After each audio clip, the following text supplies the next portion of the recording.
Well, I did not think I would come in here this morning and say, thank goodness for the Bruins who saved our Boston sports night last night, but here we are. Good morning. I'm Mike Violet. It's time for Mike's Morning Musings for this middle of the weekday that we call Wednesday.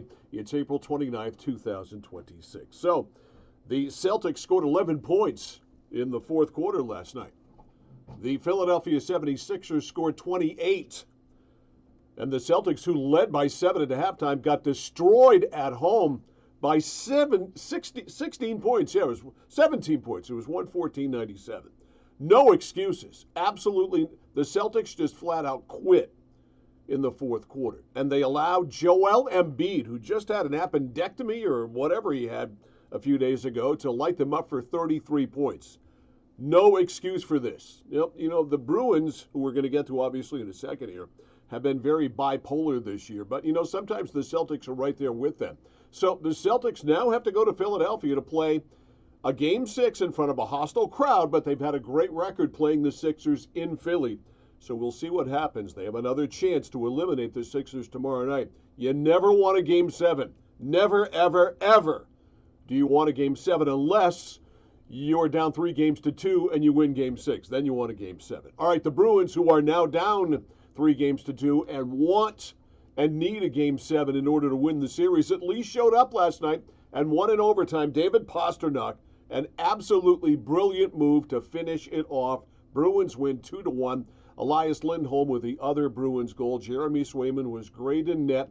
And when you've got a goaltender who's standing on his head, you've always got a chance to win. So thank God the Bruins bailed the night out last night. The Red Sox were back to their feeble hitting ways as Chad Tracy, their brand new manager, last night saw them get no runs and 4 hits, at least in the line scored, no errors, but 4 hits in the ball game as Trey Yesavage came back from the injured list and was really good last night for the Toronto Blue Jays. He is just an outstanding young pitcher. I'm getting his line right here. He went 5 1/3, 4 hits, no runs, no walks, 3 strikeouts. He throws strikes. He was a great, of course, as everybody knows, in the World Series. But Peyton Tolley pitched for the Red Sox, and he had some control issues. Said he didn't feel like himself at all. But you know what? If the Red Sox had done anything at the plate, this sort of middle-of-the-road performance by Tolley, which wasn't bad, 4 2/3, 3 hits, 3 runs, all earned,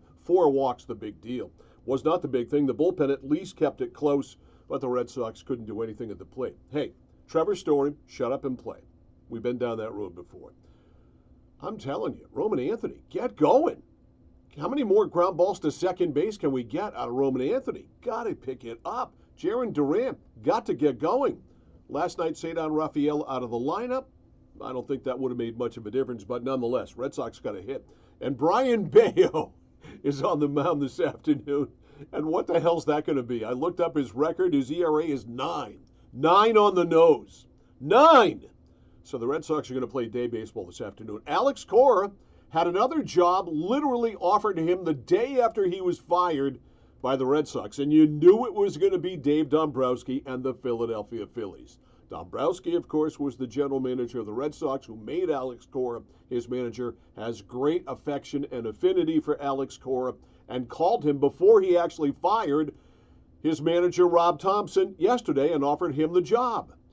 He turned it down, said he wanted to stay with his family. Why not? You got 14, 15 million coming to you. You probably got that much in the bank already. You've got, I think he's got 10 or 11-year-old twin boys. Be a dad. You're 50.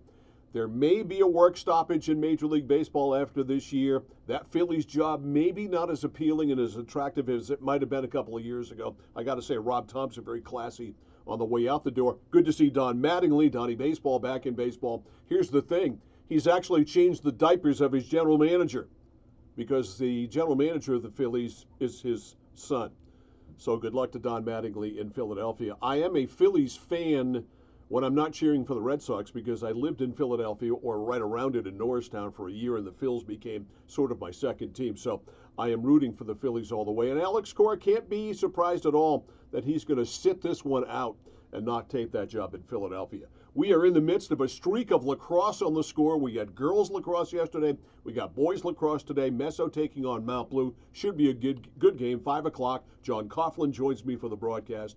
at Central Maine Sports on YouTube. And more lacrosse tomorrow, back out in Oakland. The Messalonsky girls taking on South Portland. Messalonsky boys and girls are both fantastic in lacrosse. So we're looking forward to that.